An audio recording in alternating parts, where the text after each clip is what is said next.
साथियों नमस्कार। मैं आपसे आज एक विषय पर बात करना चाहता हूँ। वो वही आपका जो इस समय हम सभी को, भारतवासियों को, पूरी दुनिया को परेशान कर रहा है, वो कोविड-19 के बारे में है, यानी कि कोरोना।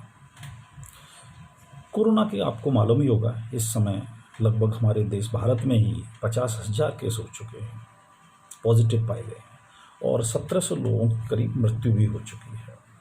और आपको मालूम है कि 4 मई से हमारे यहाँ लॉकडाउन काफ़ी जगह खोला भी गया है, जिसमें 3 जोन बनाए गए हैं।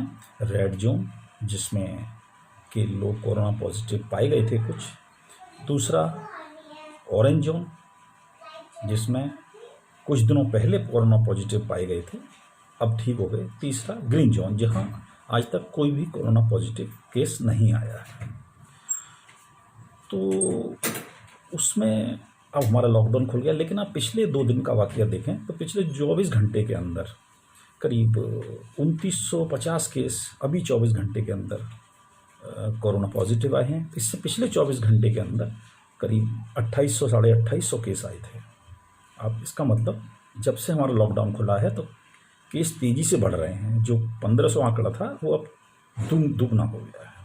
इसका मतलब बढ़ रहे हैं। इसका मतलब ये भी है कि हमारी संख्या बहुत तेज़ी से पॉजिटिव बढ़ रही है और मृत्यु का आंकड़ा भी बढ़ रहा है। लेकिन अच्छी बात यह है कि काफ़ी लोग ठीक भी हो रहे हैं। करीब 15,000 14,000 लोग ठीक भी हुए हैं। तो अब हमें, क्योंकि अभी कोई इसकी वैक्सीन आई नहीं है और इसके लिए अगर आप पॉजिटिव आते हैं तो क्वारंटाइन रहना पड़ता है 14 दिन और फिर आइसोलेशन में रहना पड़ता है। तो इसके लिए एक नई बात चर्चा आज हुई है, जो है हर्ड इम्यूनिटी, यानी कि बीमारी को सहने की क्षमता। जैसे आपको याद होगा, पहले दिमागी बुखार बच्चों का चलता था, मेनिंजाइटिस, उसके अब आजकल नवजात बच्चों के टीके लगाए जाते हैं, जिससे कि अब आगे बीमारी नहीं होती है। लेकिन वो तो वैक्सीन आ गई, पर फिर भी नए बच्चों को नहीं होती है, क्योंकि हर्ड इम्यूनिटी, जैसे आप देखते हैं जुकाम होता है किसी को तो घर में एक को होता है फिर सबको हो जाता है। सब दवाई नहीं कराते फिर भी ठीक हो जाते हैं। इसका मतलब ये हुआ कि हमने बीमारी से लड़ने की क्षमता विकसित कर ली। इसका मतलब ये हुआ। तो वही चीज़ इसमें भी है कि अगर जैसे कि अभी ग्रीन जोन में है, जहाँ पर केस नहीं है, वहाँ हम बाहर निकल रहे हैं, चाहे सोशल डिस्टेंसिंग का पालन करते हुए ही निकल रहे हैं, लेकिन निकल रहे हैं। उससे ये केस बढ़े होंगे, ग्रीन जोन में नहीं तो रेड जोन में बढ़े होंगे। तो अगर ऐसे ही करके क्या होगा कि हमारी इम्यूनिटी बढ़ जाएगी, जिसमें हमको सारी सोशल डिस्टेंसिंग, सारे हाइजीनिक और हमको सफाई का ध्यान रखना है। मुंह पर कपड़ा लगाना है। अगर घर से बाहर निकल रहे हैं तो हमेशा कपड़े में ही रहना है।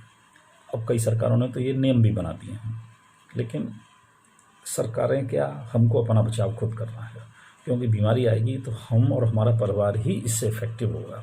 इसलिए हमें अपना ध्यान रखना है कि इस बीमारी का जब तक कोई टीका नहीं आता, और टीका भी कब विदेशों में बनेगा, कब हमारे देश में आएगा, कब आम आदमी, जबकि 30-35 करोड़ हमारे देश में गरीबी रेखा से नीचे लोग रहते हैं, वो कहाँ टीका ले पाएंगे।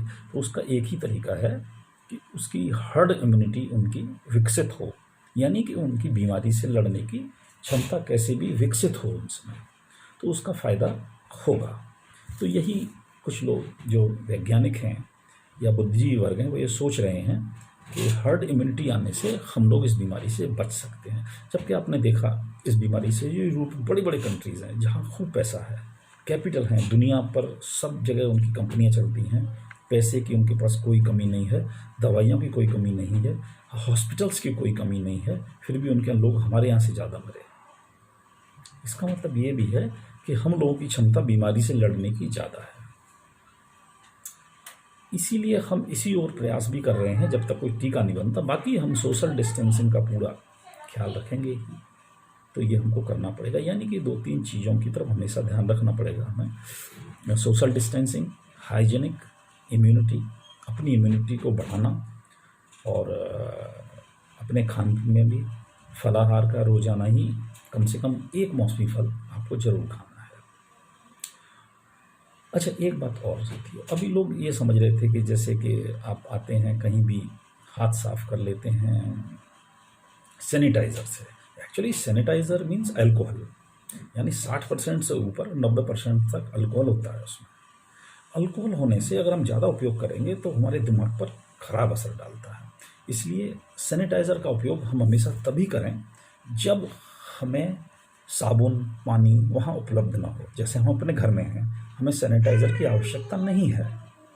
सैनिटाइज़र इमरजेंसी के लिए है, जब हम हाथ या नहीं धो पा रहे हैं, इसके लिए है। नहीं तो आप साबुन और पानी से हाथ धोएं। जब भी हर दिन में 2, 4, 5 बार, 10 बार आप हाथ धोएं। हमेशा सफाई से रहें। बाहर से आ रहे हैं तो कपड़े चेंज करें, नहाएं और साबुन से हाथ धोएं। तो यही, इससे ही बीमारी से बचा जा सकता है। तो हमको इन विशेष बातों, अच्छा, और हमने ये भी सोचा है आगे से मैं रोज़ ही किसी न किसी उस मुख्य बिंदु पर जो आज का नया कोई चर्चा होगी उसकी आपसे ज़रूर शेयर करूँगा। तो इसके लिए मेरे इस वीडियो चैनल को लाइक और सब्सक्राइब जरूर करें, जिससे कि मैं अपनी बात आप तक पहुंचा सकूं। धन्यवाद।